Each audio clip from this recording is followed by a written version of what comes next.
Hey, what's up, YouTube? As I've said in previous videos, fall has arrived, and among the more critical things that I try to do in the fall to prepare for the coming winter is undercoating these vehicles. This one in particular. This is my wife's truck. It's a 2007 Expedition EL. We've had this a little over a year, maybe a year and a half now. I went and picked this up down in North Carolina to try and find one that was clean and rust-free. And now I'd like to keep it that way. So I've been undercoating this with Woolwax. This is not quite a 12-month update, I don't believe, but it's close enough, and the weather's pretty decent here, so I'm going to try and get this thing re-sprayed in preparation for not such great weather. But I wanted to pull you in here quick and give you an update on how things look here about a year into it. So why don't I roll underneath here and we will see what it looks like.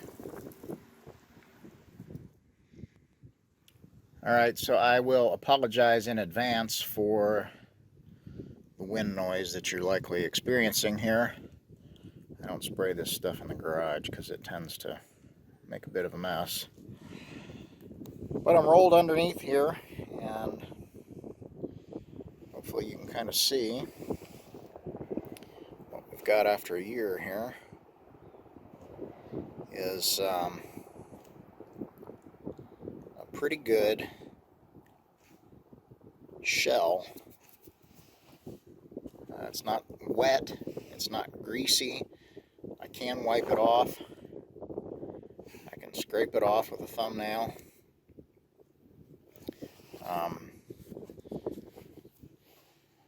But it's done a pretty good job. Now, of note here is that this being a white vehicle, it shows dirt a lot. So I, being the caring husband that I am, bought my wife a monthly subscription to a local car wash, touch-free. She just drives through.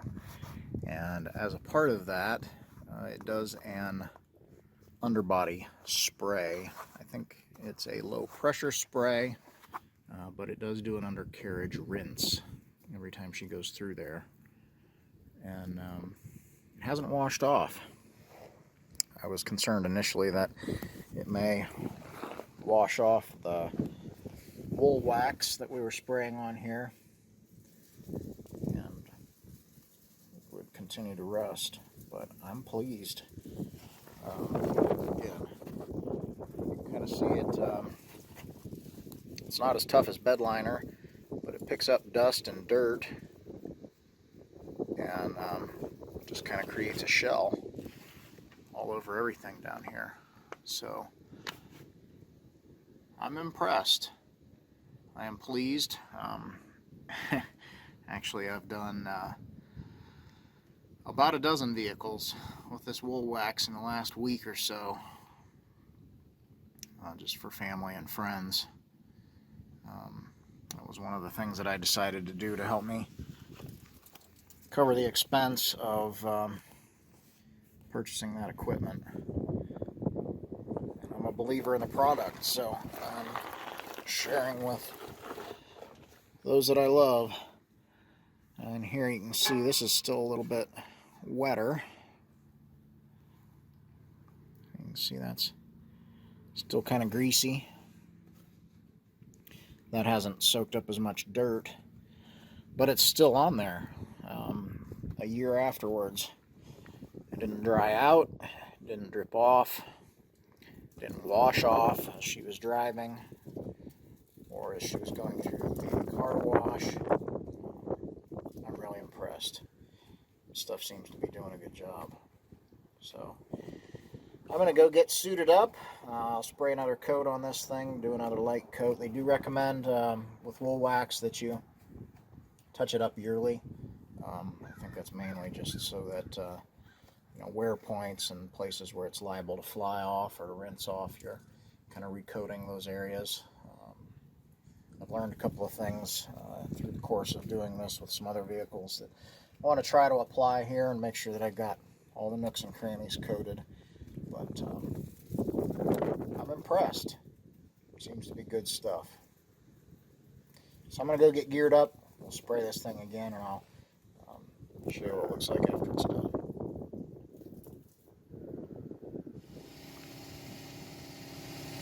Alright guys, I'll stop here and talk for a minute while my air compressor recovers. Rest my neck for a minute. I saw something here that I thought was worth noting. This piece was new. I replaced that in the spring. You can see the rust that's on it already here, and it hasn't even been through a winter's worth of ODOT abuse. So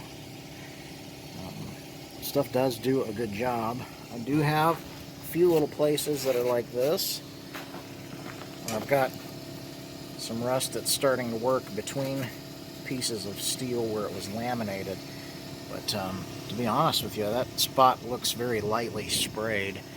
Like maybe I didn't do a good job of getting much on there. There's hardly anything there. So I don't know if I neglected that spot here when I did this last year or what exactly. But be sure and coat them up real good here this time around. Also, these drive shafts are pretty crusty.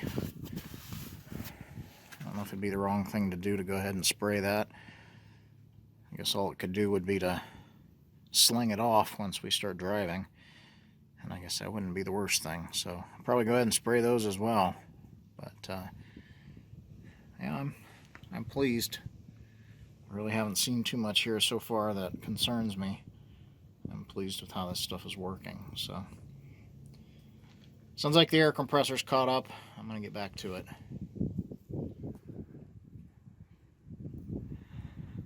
Alright, well, I think I'm pretty well wrapped up here.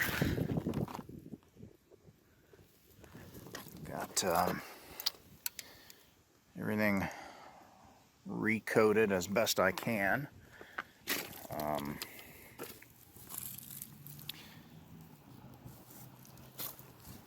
I found a few spots where it looks like maybe I missed the application here the last time around, but I went ahead and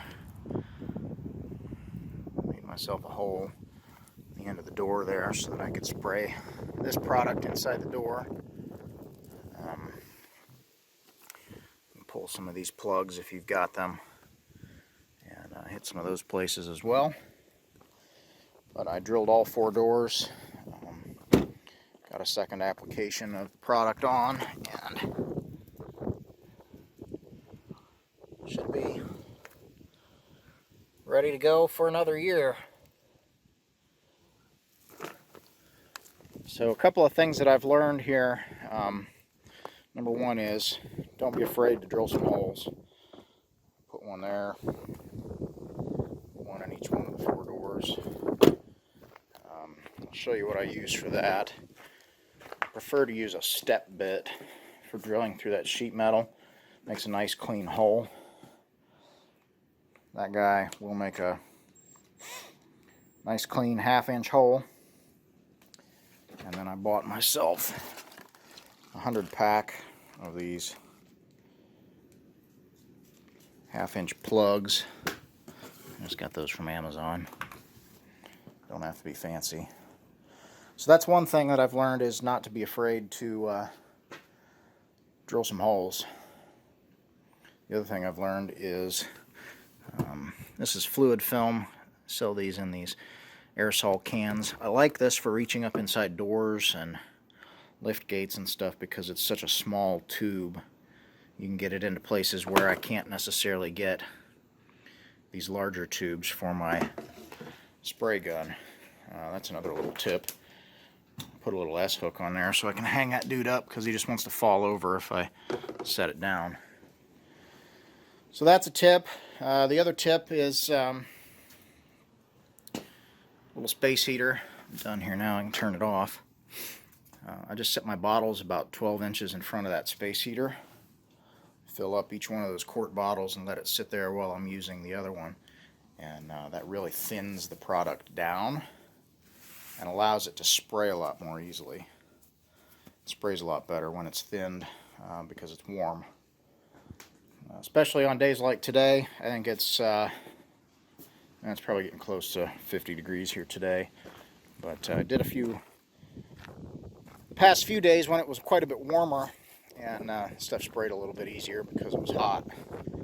But warm the stuff up makes a big difference in how it sprays. Take your time. If you had a time lapse of me doing this down underneath the truck there, it'd probably look like I'm break dancing. I had to turn over and over and over and spin around and around and around. Seems like every time you move, you find a spot or an edge or a corner or a seam someplace that you didn't get before. So take your time. It's taken me about 2 hours per vehicle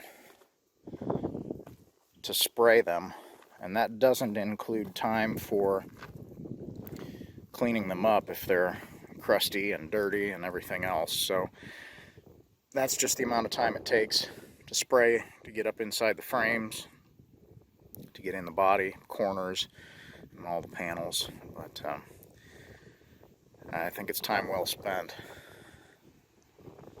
It's definitely cheaper than 2 hours of time in the body shop. So that's it for here today. Thanks for tuning in. Thanks for watching. Stay tuned for more content as we continue to work on the fleet. Thanks for watching.